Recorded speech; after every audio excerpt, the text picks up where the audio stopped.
Good morning, you guys. Good morning. How's everybody doing? Great.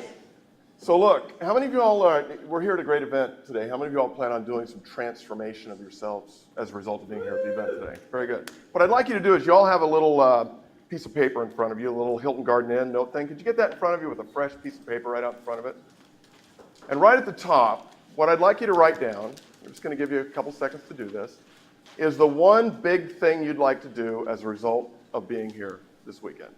The one big thing you think it's going to take a lot of effort to do in order to transform yourselves as a result of being here this weekend. Let's go ahead and write that down. It's going to take some effort. Now what I'd like to do is put a little squiggly line under that, leave a little room. And how many of you all can think back about a weekend like this or an event you went to where you had a really good idea, where you're going to do something really, really big, but it never happened?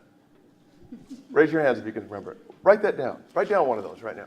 Where you had a really big thing that you were going to do, but it never happened.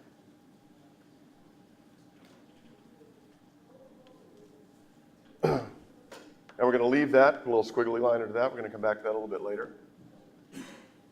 Now here's my last little question for you before we get going. Do we live in times of rapid change, or do we live in times of stability where everything stays the same? What do you think? Rapid change, right? So rapid change means that we have to be willing and we have to have the toolkit in front of us all the time to be able to make change rapidly.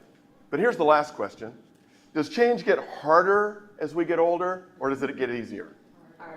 And there are some very specific reasons for that. Now, look, if you guys in the audience, if anybody in the audience, if you're of that group who's figured out a way to make every change you want to make in your life easily and smoothly and slickly, and everything you want to do, you get done, I'm not talking to you guys. I'm talking to the rest of you guys in the audience that sometimes sabotage yourself. How many of you all sabotage yourself? How many of you all sometimes have big dreams, but you never follow through? I'm talking to you guys. We need to talk just a little bit about this morning about the process of what Mary and I have come to call continuous transformation. Does that sound good? Now here's the thing. It's not your fault. The deck, as you get older, is actually stacked a little bit against you, right? When you were in school, does everybody remember being in school? First grade school, then high school, then we graduated. How'd that feel? Did that feel good when you graduated from high school? Woo! Let everybody give me a woo! Yeah, felt good, didn't it? But some of us went on to college. Then we graduated from college. That was a formal, longitudinal learning process that we were involved in.